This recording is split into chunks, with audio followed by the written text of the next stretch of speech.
Canadian maple is the new pumpkin spice latte. Might be a very polarizing thing to say. Yeah. That's true. We get a lot of good comments. Good afternoon from Cozy Van Life in Kelowna with Kara and Nate. Yay! So they are fellow travel vloggers, and I'm so excited to be hosting around Kelowna today, and so excited to be filming a collaboration of Q&As. Don't let us fool you. We are not professional van lifers. We're currently 4 days into the van life here in Canada. Yes, but there is something you might be professional travelers in. Couples travel. If that means we've done it a lot, then we're professionals. So how long have you guys been traveling as a couple for? About 3 years. 3 years. We've had a lot of practice. All day, every day, 24 hours a day together, working together, sleeping together, traveling together. So we went on social media, both of our social medias, and asked you guys what you want to know about couples travel, traveling as a couple, and we're going to answer a bunch of them. So John Amity asks, how do you compromise on decisions when you both want to do something differently? That's tough. We are very different creatively. Like, we'd have different ideas, especially when it comes to our YouTube channel. And for a long time, like, we would have different opinions and we would get in a fight about it. 'Cause I'd want to do something and Nate would want to do something else. And, like, you can only have one opinion in the vlog. And we've come to a point where we try to do both. So instead of getting in a fight and deciding, like, we have to do one or the other, we'll do both when it comes to, like, what kind of shot we want to do or how we want to explain something. Then afterwards, it's a lot easier to choose one or the other because you can see the finished product. It's not just an idea anymore. And I feel like we've gotten a lot better since we've done that. Like, I kind of have my own camera. I do my own thing. If we disagree, and then we decide. Sometimes we still argue over it, but it's a little more productive.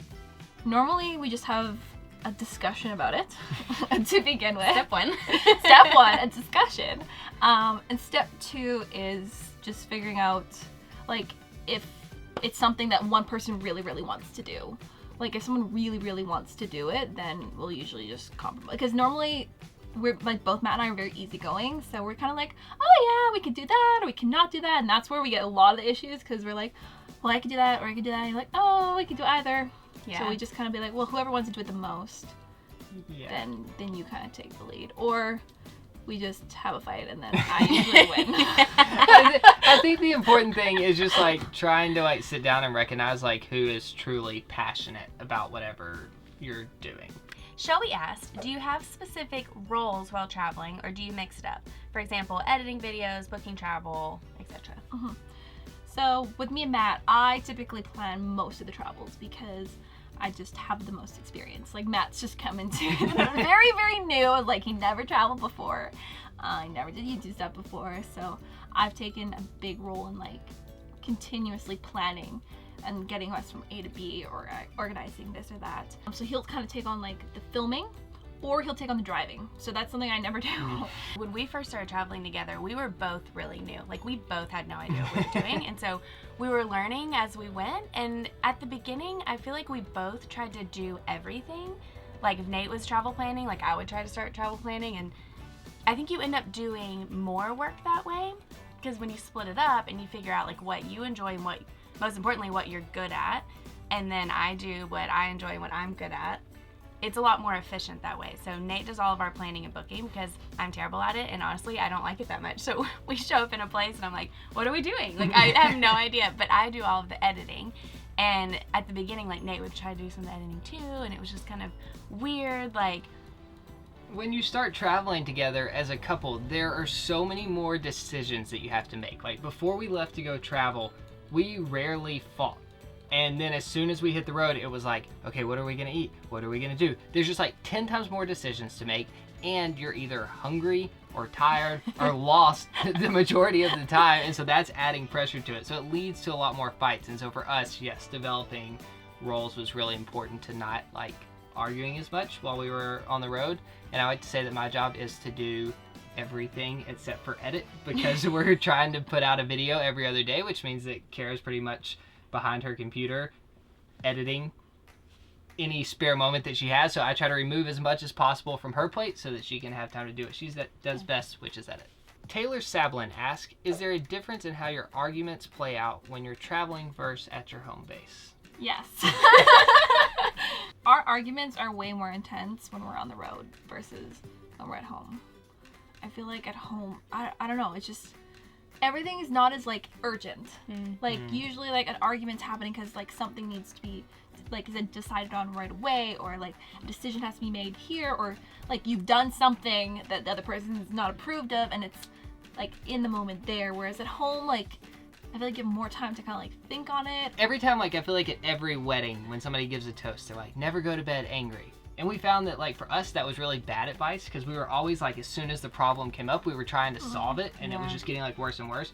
Where we realized now that we have no time apart, sometimes sleeping on it is better, because you'll wake up the next morning and you'll realize like, oh, I was kind of like in the moment, I was kind of mad for no reason. And then it usually leads to one of us being like, oh, I'm sorry, you know, like that wasn't that big of a deal. Ramblin' Love asks, what are each other's signs that you were overextended? Yeah, I definitely get snappy when I'm overextended. I feel like we've really learned that when we get to a point, like it's easy when you're traveling to feel like we're in this amazing place, we need to go. Like we don't have time to like go back and take a nap. Like we need to take advantage of being in this awesome place. It's okay to say, like, let's go get a coffee. Like, let's take an hour and just hang out. And I think that's definitely important for long-term travel, because if you just go, you're going to get really tired really fast. And sitting down and having a coffee or taking a break can be a great experience. Like going to a local coffee shop, recharge, and then you'll enjoy the rest of your day so much better. So like if I'm really into something, I can take over and like be more of the face. And We if do that a Kara's lot. really into something, like she likes food more than I do. So normally if we're trying food, like she's the one trying it, because it makes for a better video, because she's always really excited. And then I don't know, what do I get excited about? I know for me, I just stop making sense with words. Like I'll be like trying to speak on camera, and I just can't form sentences. Like I normally edit it out so you guys won't see it as bad, but like I just like my brain's just like stop working. I'm like I can't like think, I can't talk, and it's usually time where like okay, we need to take like a break. Like this is obviously like we're running on fumes here. And I know for Matt, it's usually when he goes really quiet. So it usually just gets really, really quiet. And I know that I'm like, he hasn't said anything in like a long time. Armand asks, how do you decide who gets the window seat?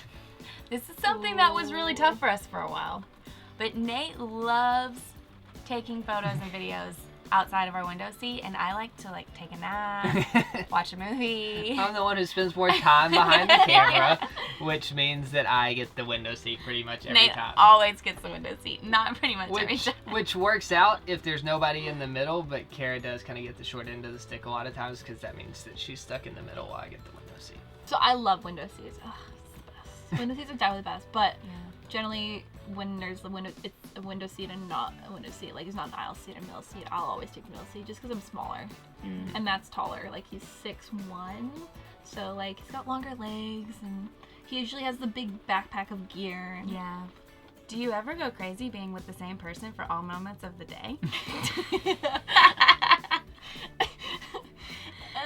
No comment. Elise asks, have your experiences traveling benefited aspects of your relationship? I know for us it has. For sure. For us, like, again, before we left to go travel, we just never fought, which was a good thing to some extent, but like we hadn't really figured out how to work through like maybe bigger problems that like do actually come up in a long-term relationship. And so traveling for us has forced us to figure out how to like work through stuff together and to problem solve and to do it quickly. Because I mean, we've been pushed out of our comfort zone together way more traveling than we ever have at home. And I think you really grow as a person, but especially when you're with somebody else and you're doing that together, I feel like nothing really bonds you more than like going through hard times together, and I think it's been really good for us. And I think the thing that I love most about like traveling together is because we both like started traveling for the first time after we got married, and so like all of these experiences that we've had are fun experiences that we'll be able to look back on for the rest of our life. Like they're experiences that we have together, and it's not like I made this memory separately from you. They're memories that we made together. When you don't spend a whole lot of time together, you can kind of like get over certain quirks really easy. You just kind of dismiss them. You're just like, oh yeah, I'm like, oh, he did that, but I didn't really like why he did that or why he said that. But you know what? It's fine.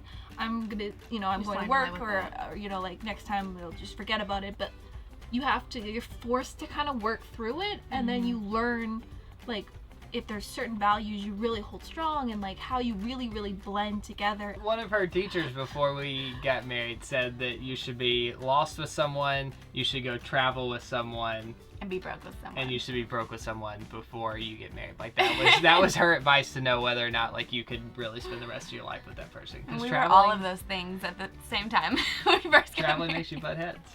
Are you gonna do hashtag van life together? Ooh, Testing it out. I mean, this has been challenging. But no, I think we could do it for a short time. Mad respect for people who do it long term. I mean, Yeah. it's not easy. This is a small space, guys. It's tiny. Very small. And I found myself, like, even this morning, like, you were standing here, and I was standing on the other side, but I needed to get here. And I just assumed you would move eventually, so I was trying to be patient, and then you just didn't move, and then I was just like, excuse me! It's starting to rain. That means we're gonna wrap up this video.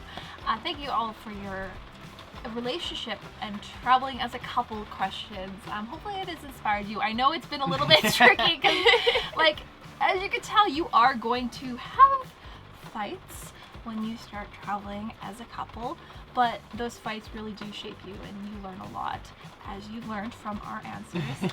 And it really does help you create like a better bond, at least I found. It's been one of my favorite things about traveling, like the fact that we've grown so much as a couple and as individuals. And I don't think we ever would have gotten to this point without traveling together. That's what happens when you spend every day together for 3 years. But like on top of that, any trip, though. I think like one of the most special things about travel, like as corny as this is gonna sound, is that I think like memories are some of the most valuable things that you can like own or store up, and to be creating those together is like really special.